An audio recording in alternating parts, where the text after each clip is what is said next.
What is a lot unhealthier than most people think it is? Repeatedly letting yourself sunburn for the sake of a tan. Here in Australia, skin cancer is one of our leading causes of death. The sun here is a lot more intense, and the UV radiation is higher. Our parents and grandparents' generations didn't wear sunscreen or exercise caution when they were younger, and it's pretty common for them to have skin cancers regularly cut out of their skin. We have sun safety drilled into us from a young age now. In primary school, what we call elementary school, if you didn't bring your hat during the warmer months, they wouldn't let you outside to play during recess and lunch. A fact I find kind of hilarious is the countries with the highest rate of skin cancer. You're like, sure, Australia, New Zealand, that makes sense. White people in the blazing sun all day. Then you get Norway and Denmark on third and fourth, and you're like, how the fuck does that happen? As a Norwegian, I think it's a combination of really hot summers and tan skin being equated to health and beauty in our cultures. I once saw a chart showing the disparity of what average people thought about the healthiness of an item versus a group of nutritionists. The biggest disparity by far was granola bars. Which made sense. Wait. You're telling me the granola and chocolate chip mixture, held together by sugar, is not good for me? Fruit juice. Even fresh fruit juice isn't the best, as you're just squeezing the sugar out of it, removing all the good healthy bits. Plus you rarely drink just the juice of one piece of fruit, often they need 2 to 3 pieces to get a nice glass full. While eating a piece of fruit, you only eat one. Depression? It's not just sadness. It has serious physical health consequences over the long run. Suicide, sedentary lifestyle, stress, lack of motivation, fear of taking risks, etc. People diagnosed with depression don't live as long of a natural life as people without. It's really a shame how a huge portion of the population just dismisses it as a phase when it can literally ruin your life. Absolutely. Depression has ruined my life, and I don't know how to recover anymore. Therapy is getting me nowhere.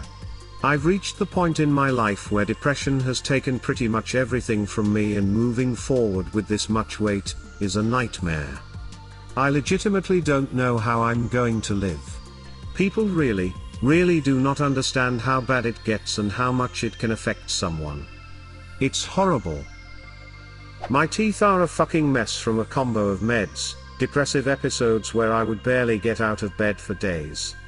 When you feel like your life's not worth living, you're not snapping out of it to eat good foods and brush twice a day. And dental anxiety from horrible past experiences.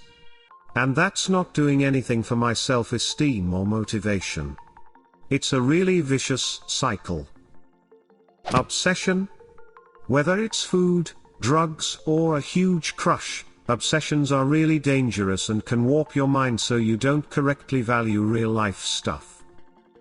Non-fat packaged foods. You'd be much better off eating the fat that was already there rather than eating all the sugar that replaced it. Sitting. The desk job kind. Just a couple of years on a slightly off-center cushion on an office chair can give you chronic lower back pain. It's a bitch going through the process of strengthening your lower back again. Absolutely. I had an office job for only 6 months, and apart from gaining 20 pounds, I had developed a chronic pain in my left arm from bad posture, was leaning on my left arm while it rested on the desk most of the day. Felt like an old lady at 27. Now I work in hospitality again and walk around 10,000 to 20,000 steps per shift. Lost most of the weight and feeling so much better. I am actually thinking of switching jobs again because of this.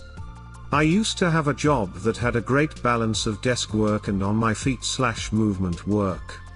But now I just sit at a desk all day and it is the absolute worst. I make excuses to walk around our warehouse throughout the day, but it isn't enough. Adding an hour of exercise 4 to 5 days a week would be much easier than switching jobs. I've worked desk jobs all my life but have always been in shape.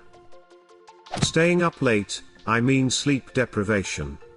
People tend to downplay the risks of not getting enough sleep because they're not immediately evident, and what the consequences it may have.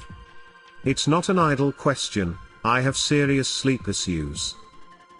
Not getting enough sleep and trying to fix it with things like caffeine can be bad for your heart over time.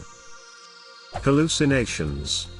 You start getting these after going a whole day without sleeping and get worse 36 to 48 hours after. Sleep deprivation is something not to mess with. You become so fatigued that eventually, doing everyday tasks become cumbersome for you to perform. You'll probably always be out of it, will probably be miserable too as well. It's not worth it. Everyone talks about how fat is bad and the diet industry is predatory about it. But holy fuck, sugar is the real culprit. There's so much unnecessary sugar in fucking everything, and it can really fuck you up. Exactly? I started watching my carb/sugar intake a few months ago, and holy shit, the number of times I've stood in the aisle of a grocery store reading the label on something, getting infuriated because they've added sugar where it has no business being. Corn syrup in mayo. Roasted almonds coated in what looked like a harmless spice blend that contains cane sugar. Dehydrated vegetables that were coated in a sugar/starch blend to maintain freshness. On and on. Sugar is literally poison. Diabetes runs rampant in my family, both sides. I cut all refined sugars out of my diet out of a fear of becoming diabetic. I am so much happier and healthier because I did that. I finally got my BF to do the same and his mood and mental health has improved drastically and he finally was able to lose the belly fat he could not get rid of for years. Seriously, people need to stop eating sugar. Plus, once you stop eating sugar, your taste buds change and you can taste all the sweetness in natural foods, and anything with added sugar is way too sweet. Social media. Disabling my Facebook account was like a weight lifted off my shoulders. It's basically you comparing your entire life to the best 10% of other people's lives, which makes you feel inadequate.